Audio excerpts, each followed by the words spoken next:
Good morning. Ako po'y bumabati ng happy birthday sa mga kapastoran. Happy Pastor's Day sa amin daw, sa mga poging kapastoran natin. Palakpakan natin ang Panginoon sa buhay nila. God is good! All the time! Oh, tayo yung mga pinagpalang anak ng Diyos. Amen? Sino mga pinagpala? Sino pagpapalain? Amen! Hallelujah! Nakakatuwa yung ating mga mens na nangangaral sa may labasan, ano? Praise God. Alam nyo, isang kaluluwa lang ang makakilala sa Lord. Nagdidiwang na ang kalangitan. Amen! Huwag niyo pong kalilimutan, kaya tayo kailangan magpahayag ng salita ng Diyos. Kung hindi nagpahayag yung iba sa atin, wala tayo rito. Tama ba? May nagbahagi ng salita ng Diyos sa atin, may nagpray para sa atin, at tinawag tayo ng Panginoon. Sino alam, tinawag sila? Hindi sila tinulak. No? Tinawag ka, kapatid, at kasama mo ang Panginoon sa oras na ito. Kaya nga, pero kailangan natin, no? Hallelujah, ang ating tema ay Revival Now, Urgent Call to Action. Pero last time, ako po yung nagmensahe, hallelujah, at ang tinuro ko po is servants to the servants. Kailangan ng mga lingkod ng Panginoon. Pero bago sila maging lingkod, meron din silang sinusunod. Tama? No, a servant to the servant. Sa Panginoon, naging servant. Tama? Tama ba? Naging servant ba sa Lord? Siya na Diyos na nagkatawang tao, sinasamba sa kalangitan, pero pinili niyang maging servant para tayo ay maligtas. No? Kaya dapat ang ating objective ay, kaya tayo naglilingkod, no? Ay para mapapurihan ng Diyos sa buhay natin.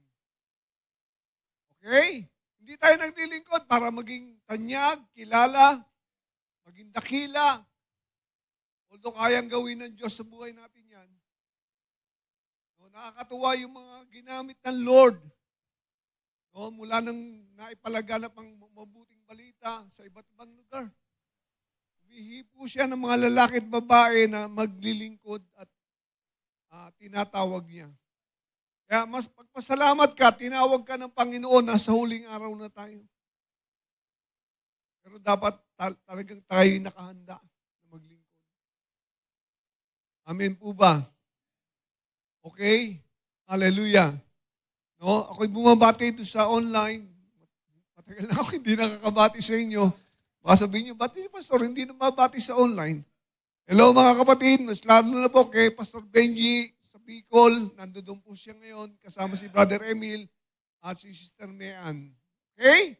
Hallelujah. Kailangan natin ng manggagawa. Tama? Sino alam kailangan ng manggagawa ng church? Nananawagan ng church para kayo ay gamitin ng Lord. Kung sa amin lang po, matagal na kami nangangaral, matagal na kami nagpapahayag na salita, nasa atin yun kung tayo susunod. Alam niyo ang susi, sabi ng Bible, para yung pananampalataya mo ay maging effective. Tingnan muna natin ang 1 Thessalonians 2:13. Ano po sabi rito?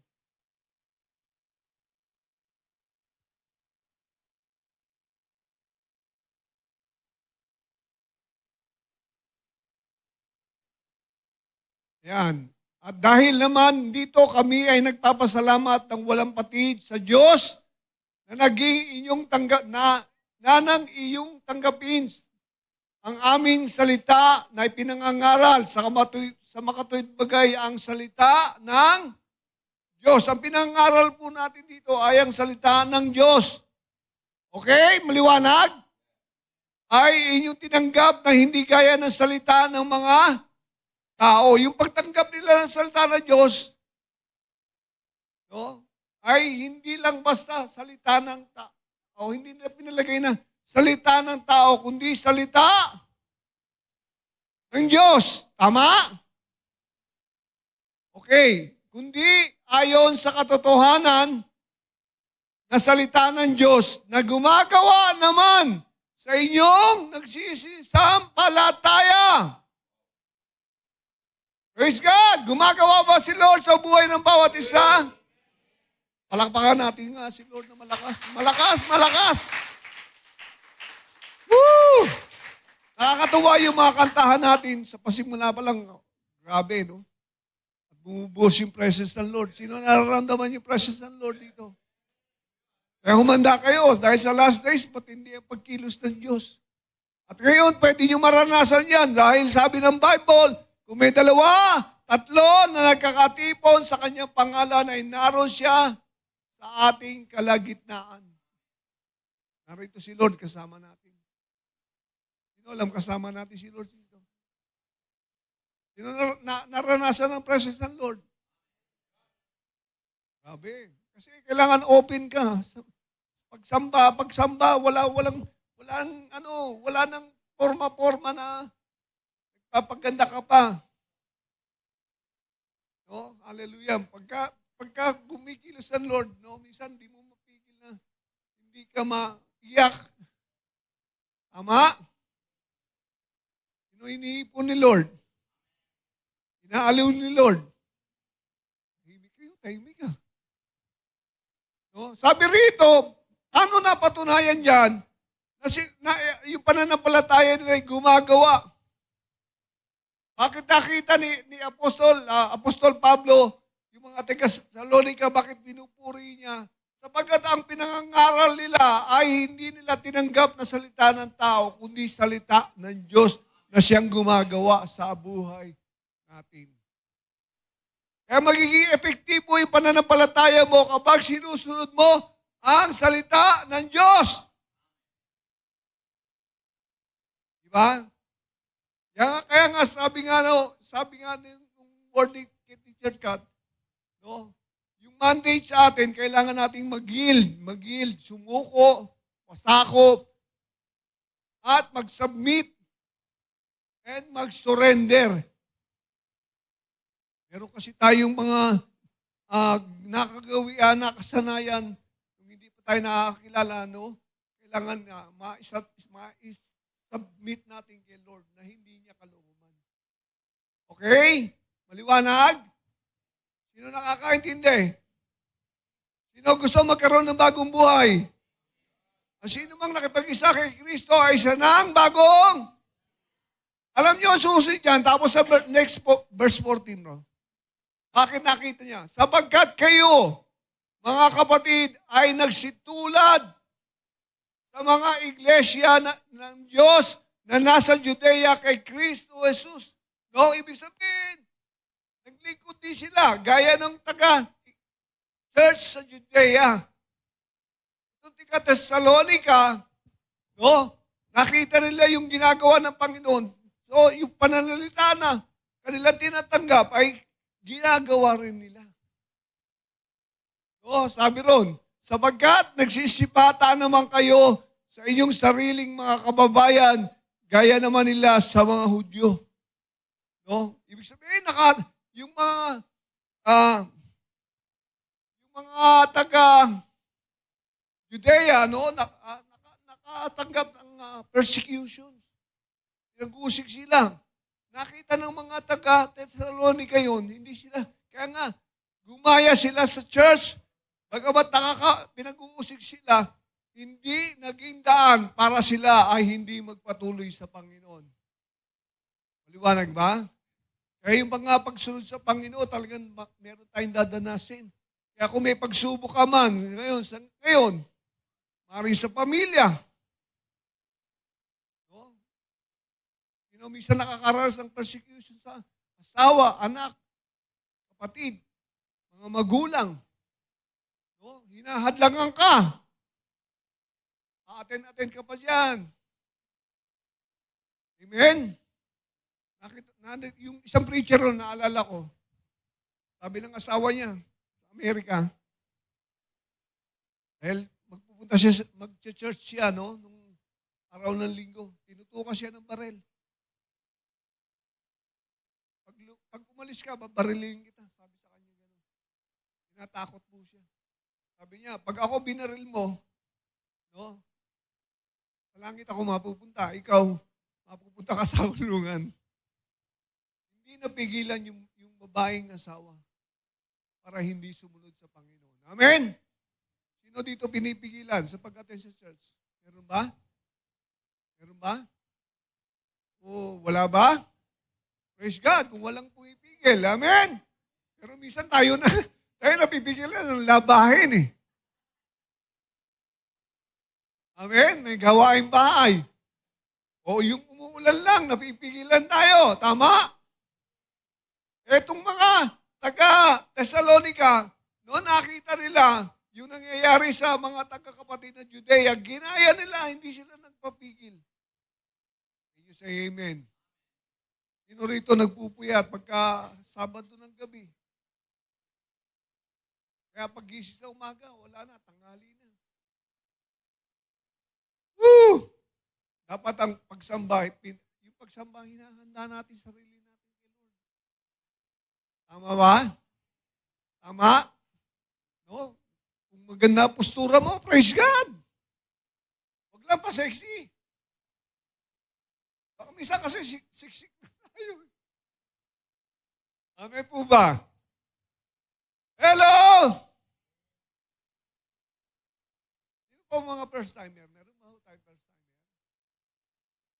Pagka kayo po ay naging member ng church na ito, no? Ang aming unang ginagawa sa inyo, ipakilala ang Panginoon. Praise God sa buhay ni Brother Jim, no? Yung mga pamangkin niya nandito. Makilala niyo ang Panginoon, maligtas kayo, pati ang sambahayan niyo maligtas. Yan ang gusto ng Panginoon.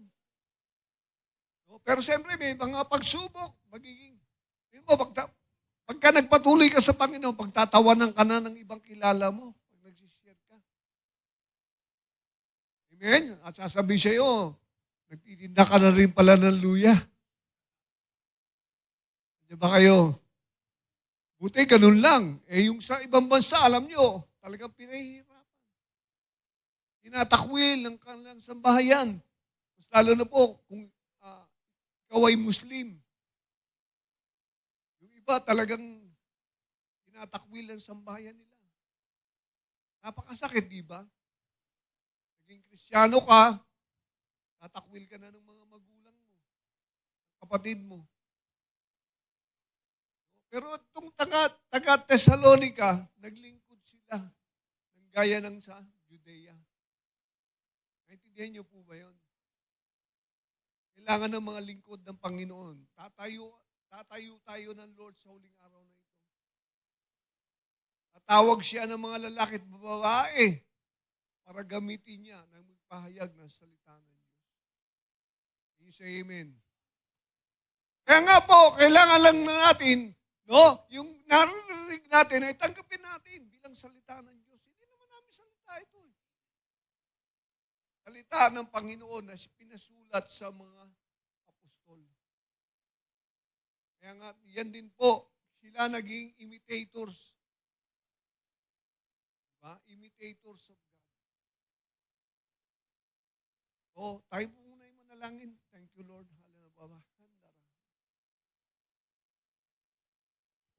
Hallelujah.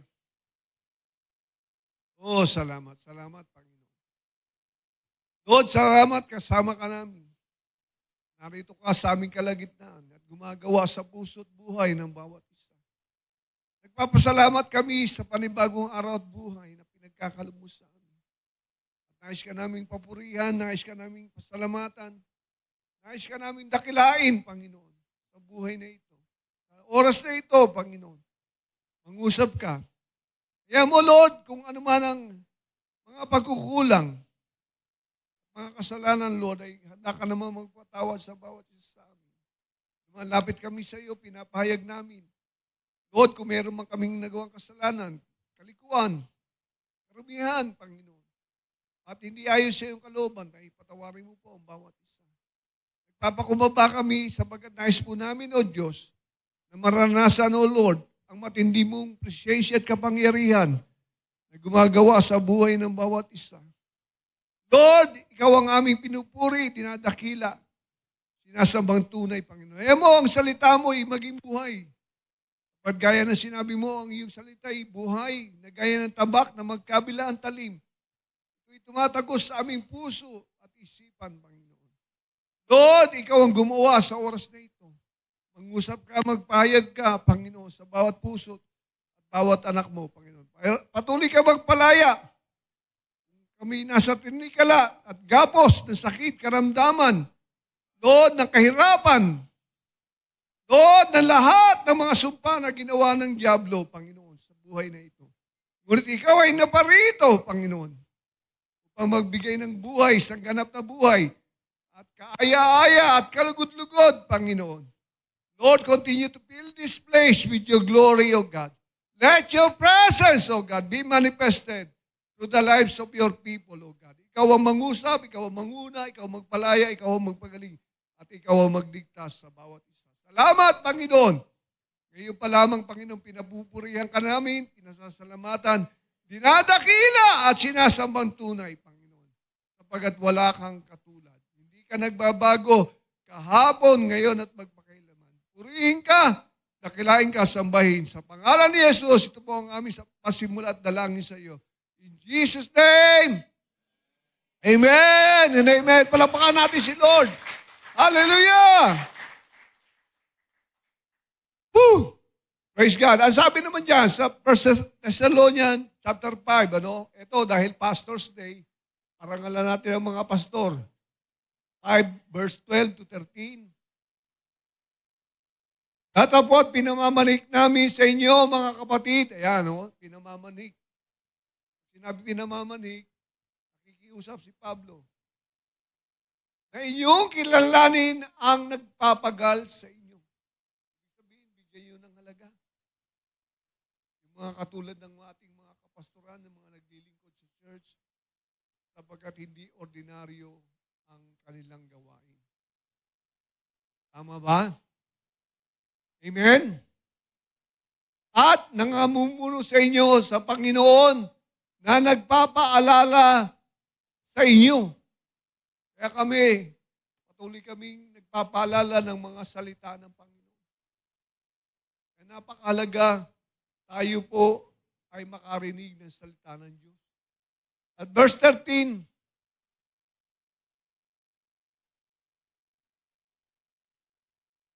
at inyong lubos, napakamahalin sila sa pag-ibig. Sino nagmamahal sa aming mga pastor? Totoo? Wala na. Alam nyo, kasi hindi natin mamamahal ang Panginoon kung hindi nyo mamahalin ang mga lingkod ng Panginoon. Kaya salamat sa mga nagpe-pray para sa amin. Pasalamat kami sa mga prayers nyo, sa mga support, at even encouragement para sa amin. Amen! No? Sa kanilang pakamali sila sa pag-ibig dahil sa kanilang gawa, magkaroon kayo ng kapayapaan. Okay? Hallelujah. Ang hirap ng Tagalog na ito. No? Sabi rin sa English, pag binasa mo sa English yan, esteem them very highly. Estimahin ninyo, pahalagahan ninyo. Tama ba? Tama? Alam niyo, pagka kayo merong bisita, lalo na kamag-anak niyo, di ba? Iniistima ninyo. Gumagawa noon, iniistima, pinapahalagahan ninyo. Tama? Ganun din daw ang dapat ginagawa natin sa mga lingkod ng Panginoon. Kaya nga, dito, sabi natin, ang title natin, hallelujah. To esteem them very highly in love, sa pag-ibig, for their word's sake, dahil sa kanilang ginagawa. Imagine, hallelujah, yung mga tinawag na lingkod ng Panginoon, nag-sacrifice yan. Hindi natin nakikita sila, meron silang mga naandadaan ng struggle, problema, pero minsan hindi nyo alam. Nais pa rin nila tayo palakasin, tama? Tama ba? Ibig kasi nila na manatili ang pananampalataya ninyo. Bagamat may dinadaan ng struggle, problema, suffering, affliction, Hindi nyo nalalaman yan. Kasi minsan hindi nila sinasabi. Amen ba? Kaya sabi rito, ang ating gampanin ay pahalagahan sila. Maring sa amin dito, meron kayong hindi nagugustuhan pagka nasasabi namin at tinatamaan kayo. At minsan nagagalit na kayo dahil tinatamaan kayo. Amen? Mas masarap yung tinatamaan. Dahil nagigising tayo. Tama? Tama ba? Ayun, tahimik kayo dyan. Siyempre, gusto rin namin kasi kayo nga ang aming, sabi nga ng Bible, kayo ang aming reward sa Panginoon. You are our joy. Pag nakikita namin kayo, pinagpapala, natutuwa kami. Amen! Sabi, isa lang tayong katawan. At kami linagay para sa inyo, Ephesians 4:11, bro. Englishin mo na.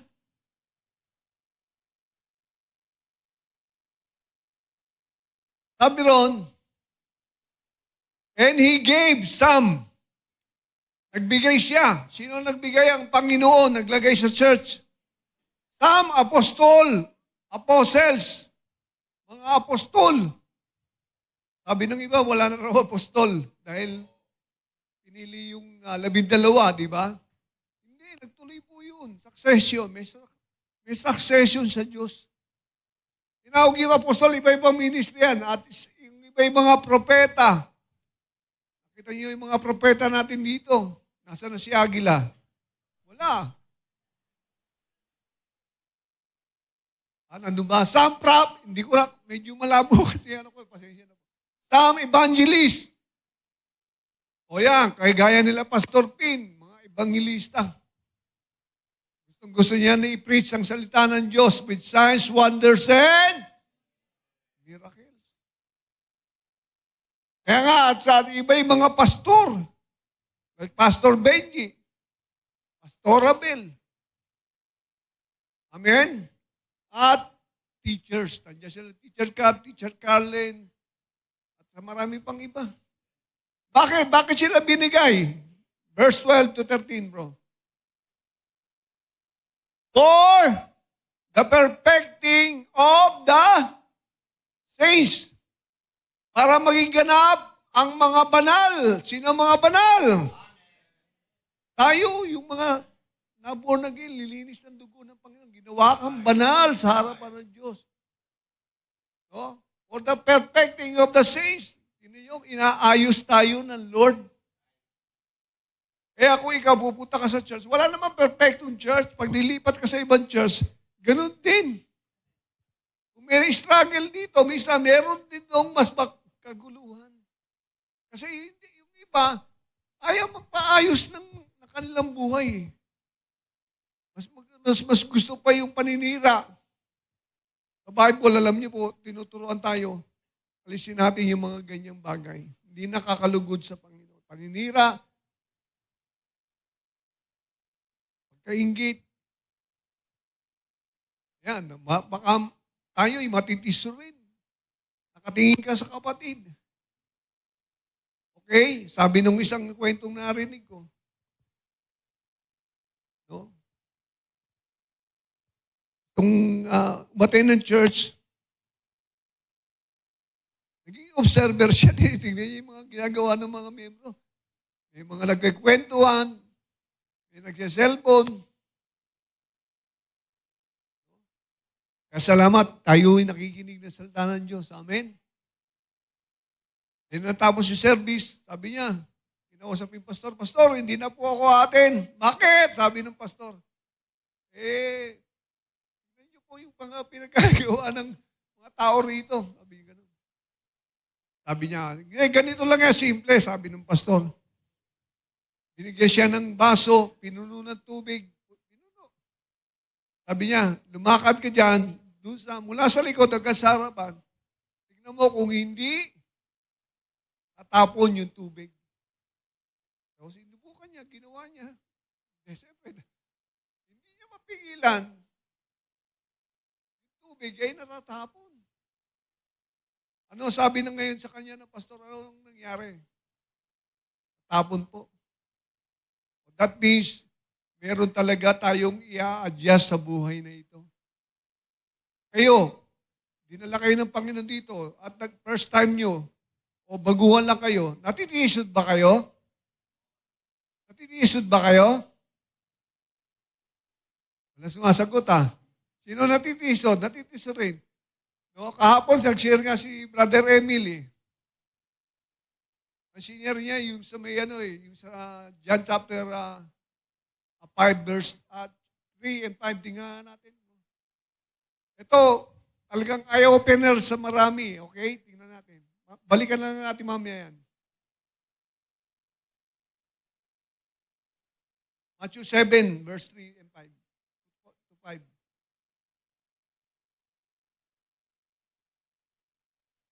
Yan. Why beholdest thou the mote that is in thy brother's eye? Bakit nakikita mo yung puwing sa kapwa, sa mata ng kapwa mo? Nakikita mo raw yung puwing But considerest not the beam that is in thy own eye. Pero hindi mo nakikita yung sarili mong puwing o muta. Nakikita mo yung muta ng iba.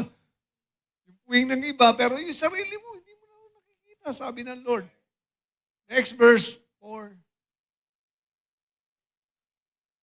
Or how wilt thou say to thy brother, let me pull out the mote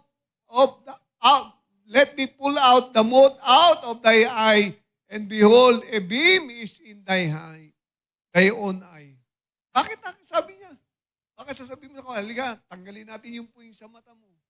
Samantalang ikaw ay meron ding puwing. Actually, troso pa nga sinabi rin. Troso. Amen? Tingnan nyo. Verse 5, last verse. Thou hypocrite, ikaw na mapagkunwari. Yan. Aray, di ba?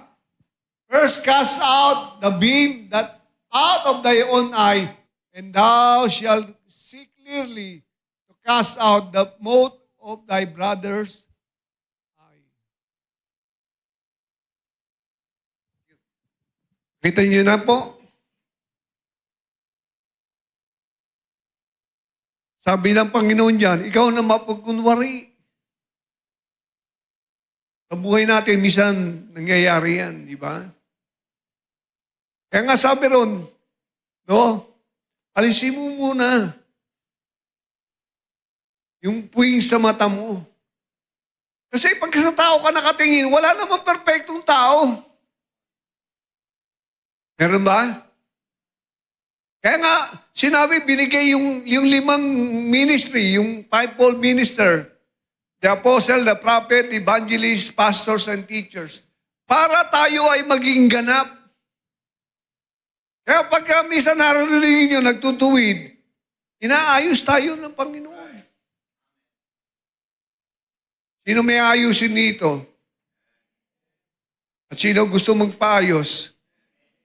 Lahat tayo. Walang exempted. Wala namang perfecto. For the perfecting pa lang po. Okay, balik na natin doon, bro. 12. Ephesians 4:12.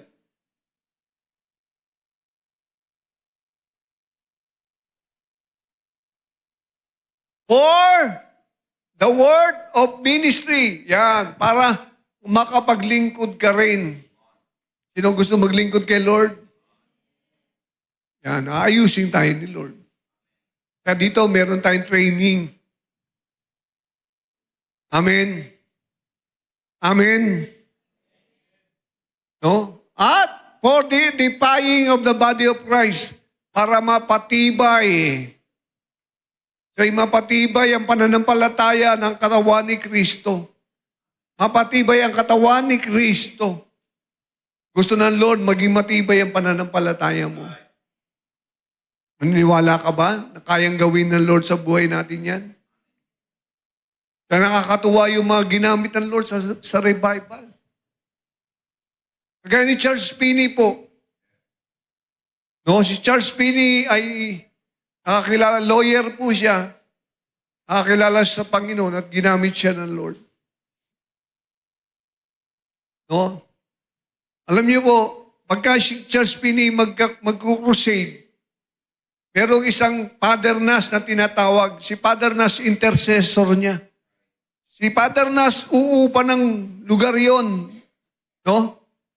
Uupa ng lugar, isang buwan, magpa-prayer and fasting. Trabaho niya talaga mag-pray para doon sa crusade na gagawin ni Charles Finney, evangelist kasi yon, no? Talagang magsasacrifice siya. Isang buwan siya, prayer and fasting. No? Doon sa kwarto niya, no? Magpagulong-gulong man siya, mag-rebel, basta idudulog niya yung crusade na yon. Kaya pag dumating nga yung oras ng crusade, sa isang lugar, yung mga beer house nagsasara. Imagine, beer house. Sasara yan para pumunta doon sa lugar ni Charles Finney at nag-iiyakan ng mga tao pag naririnig ang mensahe ng Panginoon.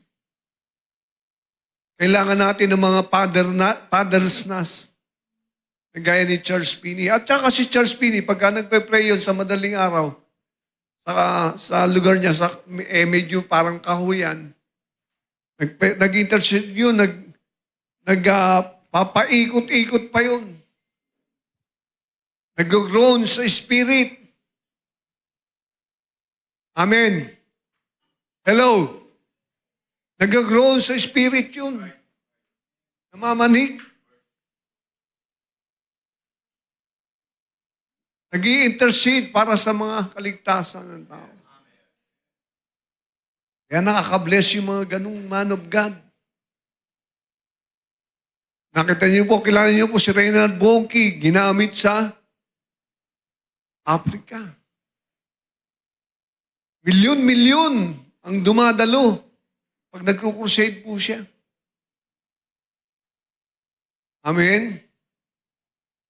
Nagpapalayas ng mga sakit, karamdaman, demonyo ka man, o ano man yan. At bumubuhay ng patay. Amen? Kailangan po, hallelujah, tayong mga na-born again, pahalagaan ninyo yung presensya ng Diyos sa inyong buhay. The anointing is very, powerful. At saka kailangan, importante yan. Ano yung anointing? Yung presence ng Lord. Tingnan nyo, pagka may tumayo, anointed, hallelujah, tayo, natatouch tayo. Amen? Naintindihan niyo ba yun? Yung anointing ang siyang bubuhay sa mga patay. Yung anointing magpapalaya sa mga nabibihag. Tama? Kailangan dyan, sabi doon, for the work of the ministry, for the edifying of the body of Christ. Mapatibay ang iglesia. Sino may mga sakit? Wala ba? Praise God, kung wala tayong sakit.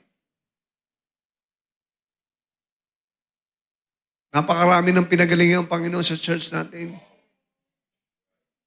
Hello? Naniniwala ba kayo? Amen? Kaya kung may ginawa sa inyo ang Panginoon, ipatutuo natin. Alam niyo, nakaka-bless yun pagka kami nakakarinig na merong nangyayari sa buhay niyo. Nare-repress din kami. Tama? Tama? No, di ba yung pinakahuli kay Nanay Emilia na pag nagtatawag tayo rito, lumalapit siya. At pinagaling ng Panginoon. Mula sa karamdaman na goiter ba? Bukol lang yan nga, goiter.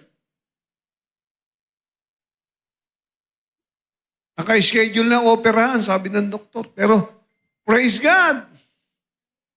Tinanggal ng Diyos. Amen! Kasi God is good.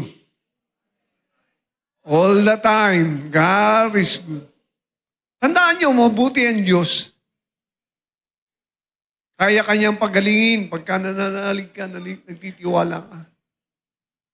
Kung ano man ang karamdaman mo, kapatid, kaya ka pang pagalingin ng Lord basta't manalig ka. Pagka hindi pa siya tapos sa'yo, kapatid, hallelujah, tinitiyak ko, pag ikaw ay nananampalataya, gagaling ka. Sino mga pinagaling ni Lord dito? Dami. Grabe. At pinalaya. Pag sinabing pinalaya ka, kasi minsan may mga bagay na nakaka-addict. Hello! Ako, pag pinag-usapan cellphone, maraming aaray. Na-addict na sa cellphone. Alam nyo, hindi lang po yung drugs ang nakaka-addict. Nakikinig ka ba? Hello? Tama, kaya paulit-ulit na natin nagagawa. Alak. Kami nila Pastor Pin, dati kami mga talamak sa ganyan eh. Nabuhay tayo sa ganyang buhay. Araw-araw lasing ako. Isa nagiging barumbado pa. Pero praise God, may plano ang Diyos sa buhay ko. Hallelujah. Kasi noon, mainit ang ulo natin eh. Napapaaway. Samantalang nag-iinuman lang kayo. At pag hindi na nakontrol, away na. Noon din, medyo hindi ganong addict dahil papatikim-tikim lang ng marijuana eh. Napapadalas tuloy minsan. Ganyan kami ni Pastor Pin pagka tinanong niyo buhay namin. Ewan ko si Elder August dahil ito nag-abroad kasi ito eh. Pero barkada ko yan sa inuman. Kapitbahay namin yan eh. Kaya na nagkagawain doon sa lugar natin, dyan sa Antipolo.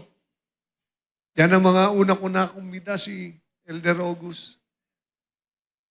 At nakakilala rin sa Panginoon.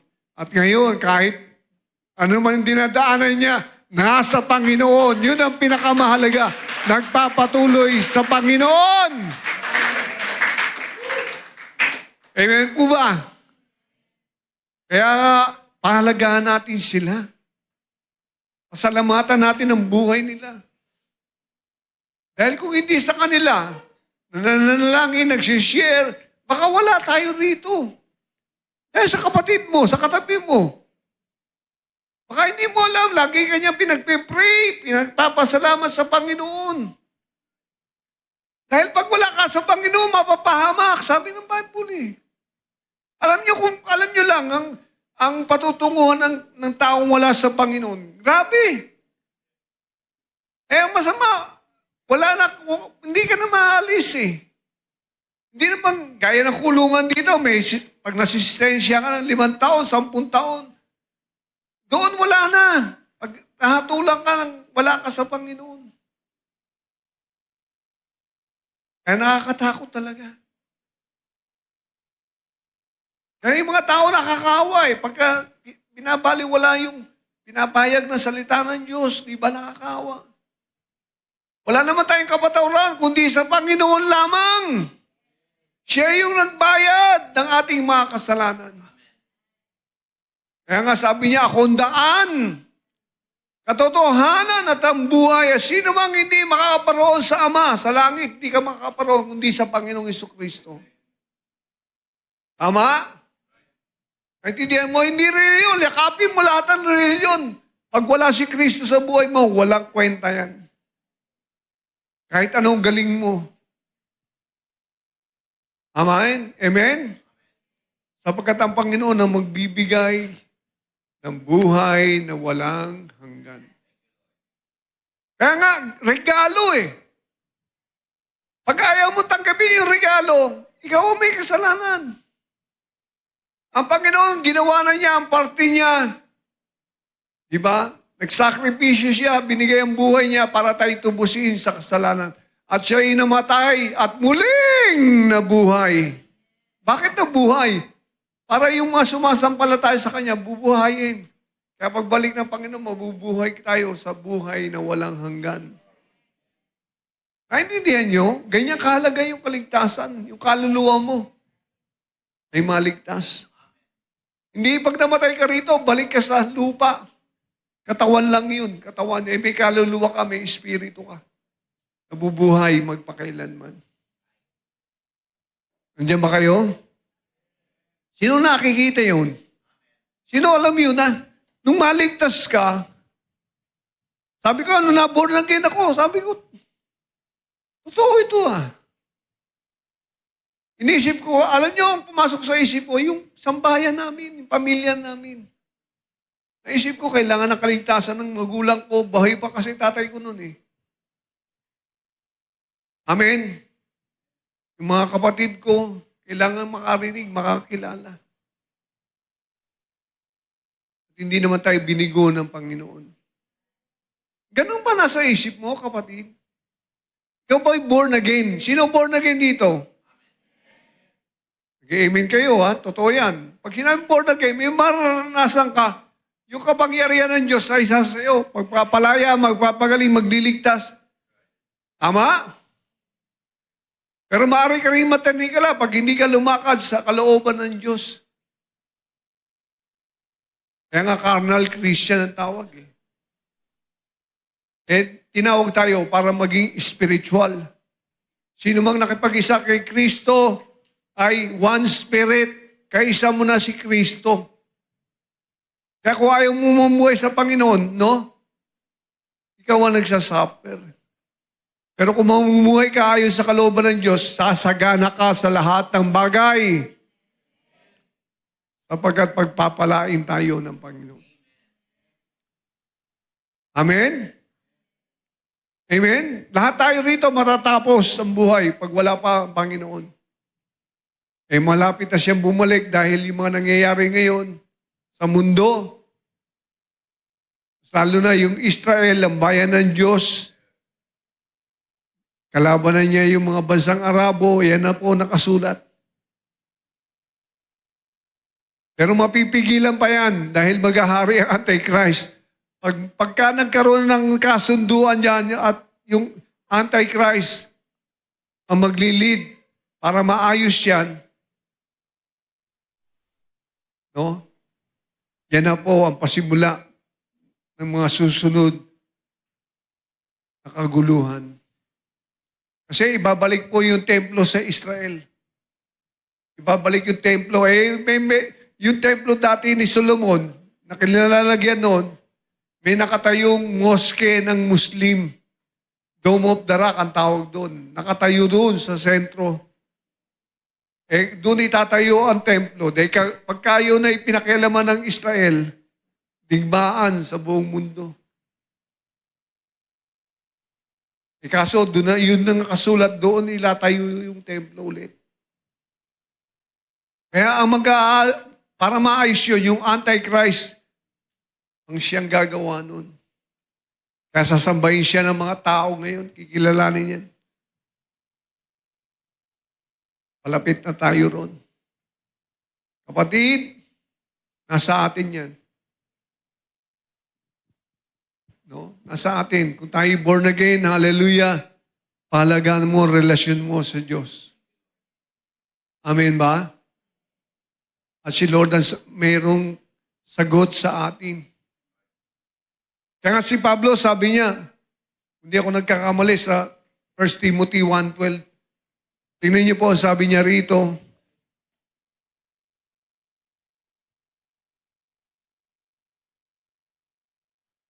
yan. And I thank Christ Jesus our Lord who had enabled me for he counted me faithful putting me into the ministry. Sabi niya, ako'y nagpapasalamat sa Panginoong Hesus. Sa 2 Timothy 1:12, mga na minarapat niya ako, sabi ni Pablo, minarapat siya. Kasi nung dati, persecutor siya ng mga Kristiyano. Aga ma-encounter niya ang Panginoon. At siya na nga ay tinawag para maglingkod. Yan. For the which cause I also suffer these things. Sabi ni Pablo, nakaranas talaga siya ng pag-uusig.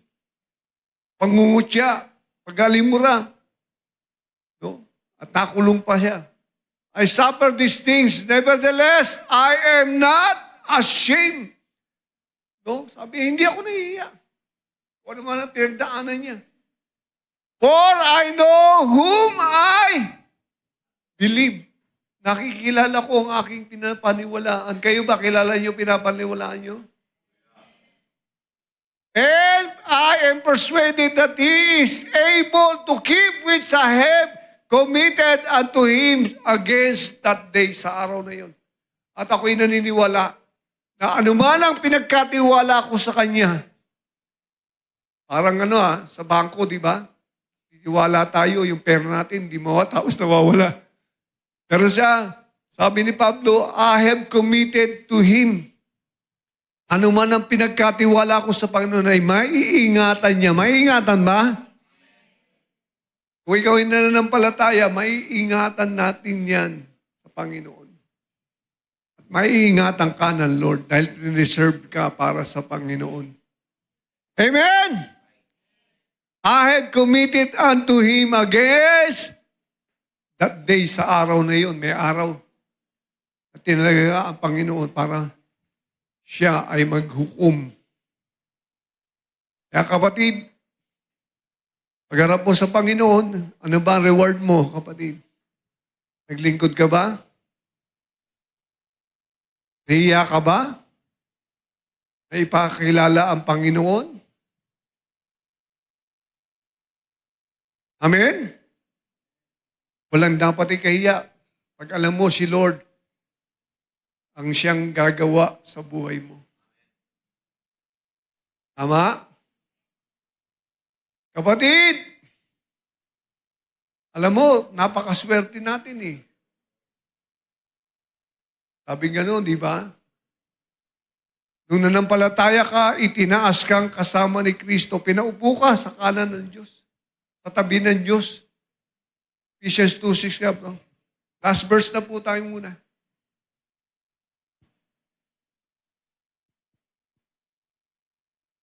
Yan and has raised us up together. Itinaas ka ng Panginoon. Grabe, di ba? And made us sit together in heavenly places. Pinaupo ka ang kasama ng Panginoon sa kalangitan. Kapatid, ibig sabihin yung posisyon mo mula sa pagiging wala, from nothing to something. From ordinary to extraordinary ka ngayon. Pinaupo ka raw eh. Ano ba si Kristo? Siya ang nilalang ng lahat ng bagay sa lupa at sa langit. At siya'y nagtagumpay. Ibig sabihin doon, magtatagumpay ka. Naintindihan niyo ba yun? Maaaring dumaan ka, akala mo, talunan ka, pero hindi. Sapagkat pinaupo ka ng kasama ni Kristo sa kalangitan. Kaya ikaw ay mamamayan ng langit. Sino mga tagalangit? Amen! Bakit ka naging tagalangit? Hindi ka lang tagalupa, hindi ka lang citizen ng karya ng lupa, kundi tagalangit ka raw. Kasi sinelyuhan ka ng banal na Espiritu. Yung Holy Spirit, nasa iyo.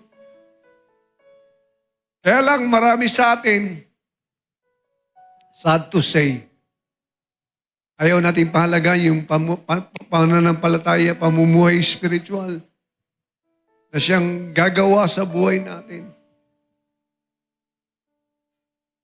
Amen? Gaya niya, kung pinapalagaan niyo yung mga sinasabi ng Panginoon, kayo rin, i-raise up ng Lord para gamitin sa kanyang kaharian.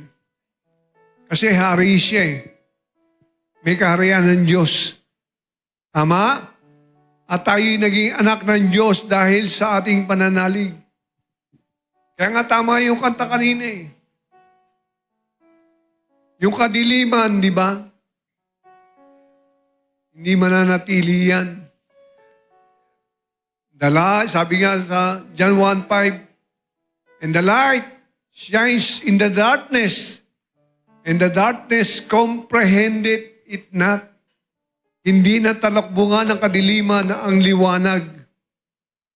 Kapatid, kung tayo nasa Panginoon, nasa liwanag ka, makaranas ka man ng kadiliman, magliliwanag ka pa rin dahil kasama mo ang liwanag na yan, walang iba kundi ang ating Panginoong Jesucristo. Amen? Amen? Kaya kailangan lang manampalataya tayo. Maniwala tayo sa kayang gawin ng Diyos sa buhay natin. At hindi kanya iiwan, hindi kanya pababayaan. Sabi niya yan. Amen! Praise God. I hope na maintindihan nyo, yung tayo ay maging servants to the servants sapagkat yan ang plano ng Diyos sa atin. Gamitin niya tayo sa kanyang kaharian. Amen? Kasi kami, mga nagiging mentor ninyo, mga, teacher, no? Yung mga tinuturo namin ay ayon sa sinasabi ng Panginoon. At naranasan namin yan. Naranasan namin yan. Lahat ng tinatabi rito sa Biblia ay totoo. Kaya nga maglalaho ang langit at lupa, pero ang salita ko ay mananatili magpakailanman. Can you say amen? Maglalaho ang langit, lupa, malapit na. Mangyari po yan. Walang mananatili rito. Kaya nga sabi niya, pero ang salita ko ay mananatili magpakailanman. Kaya palakpakan natin ang Lord sa buhay natin. Hallelujah! Thank you, Lord. I hope sa umagang ito, kung kayo po ay merong nais ipag-pray o yung nais yung maranasan ang presensya ng Diyos, kung kayo mga bago, ay kayo inaanyayahan namin. Tayo tumayo sa oras na ito. Handara ba? Handara. Ayan. Handara ba? Hayara. Handara. Sabi ng Lord, there's more. More is to come. Kung nagko-confirm po sa inyo ito, marami pa siyang gustong gawin sa buhay mo, kapatid. Sapagat nais niya, gamitin ka. Ikaw, anak ko, sabi niya ganon. Huwag ka mag-atubili. Huwag ka mag-atubili. Huwag ka matakot. Ako'y kasama mo. Hindi naman kita pinabayaan. Mula nang ikaw ay silang ay pinili na kita, tinawag para maging akin. Ang kailangan mo lamang mag-surrender ka lagi ng buhay sa akin. Sapagkat ako ang gagawa ng lahat ng mabuting bagay sa buhay niyo. Nagtitiwala ka ba sa akin, anak? Kung ako tumatawag, meron pa bang higit sa akin? Hindi mo alam ang nais kong gawin sa buhay mo. Patuloy kang magbabago kapag ikaw ay lumalapit sa akin. Hindi kita pababayaan, sabi ng Panginoon. Kailangan mo ko, anak, sapagkat walang nagkulang ng sumampalataya sa akin. Kung akala mo na kukulang ka, ako ang pupuno sa iyo sa lahat ng ito. Patuloy ka lang mag-alay ng buhay, sarili mo sa akin. Kung dumadaan ka, maging sa mga pagsubok, makakayanan mo yan, sapagkat ako'y kasama mo. Sa umagang ito po, kapatid, nangangailangan ng prayer, lapit lang po kayo. Dali. May program po kasi tayo eh. Kung kayo may sakit, si Nanay Esper, halika Nanay Esper, nagpapapray ka sa akin noong last week eh. Dahil may bukol daw siya sa dibdib bata, pag-pray natin ang matandang ito. Andara ba ba? Andara. Sino pa mo nangangailangan ng prayer? Lapit lang po. Siya lamang po ba ang mangailangan ng prayer? Kung may sakit karamdaman kayo, kahinaan, manampalataya tayo. Oh, thank you, Lord. Handarahayara. Lord, inalapit ko ang buhay ni Nanay Esper. Alam mo ang kasakit, karamdaman sa buhay niya. Kung naman, Lord, ang ginagawa ng kaaway upang hadlangan siya. Lord, tinapos mo na ito 2,000 years ago. Nagpagaling ka ng lahat ang may sakit, karamdaman na lumalapit sa iyo. Sapagat sa mga latay mo kami nagsigaling. Kaya Lord, sa oras na ito, oh, handarahay. Handarahayarahanda. Huwag ka daw matakot, Nanay Esper, sabi ng Panginoon.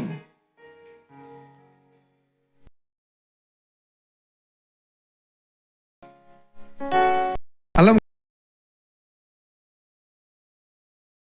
wala, na lahat ng bagay na yan ay lilipas. Sapagkat ako hindi nagbabago kahapon, ngayon at magpakailanman. Lord, I pray, ipatong mo ang iyong kapangyarihan at kamay sa buhay ni Nanay Esper sa oras na ito. At anumang tanikala, anumang gapos ng dyablo, Panginoon, ay tinatapos namin sa pangalan ni Jesus. Lusawin mo, Panginoon, anumang bukol, anumang sakit, karamdaman kay Nanay Esper. In the name of Jesus, O God.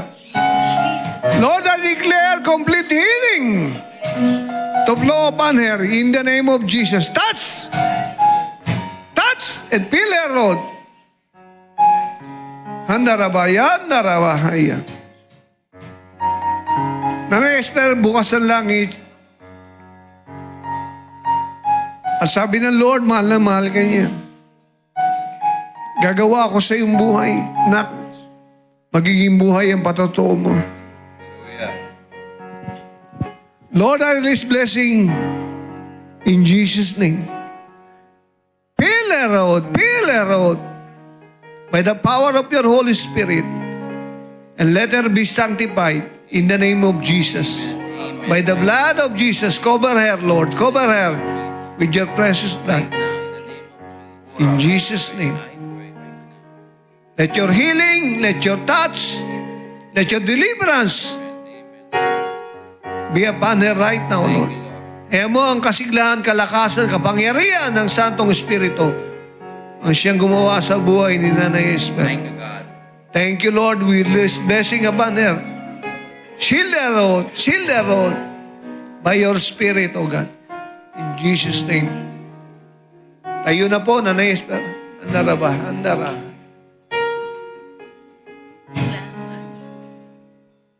God bless po. Wala po yan. Salita na ng Lord sa inyo. Sige po, Nanay Esper. Sino pa ho? Wala na? Kung wala na po, let's pray po. Hayara. Yes. Hayara. The Lord said, I'm here, son. I'm with you, my daughter, my son. Hear my word. I'm speaking with you right now.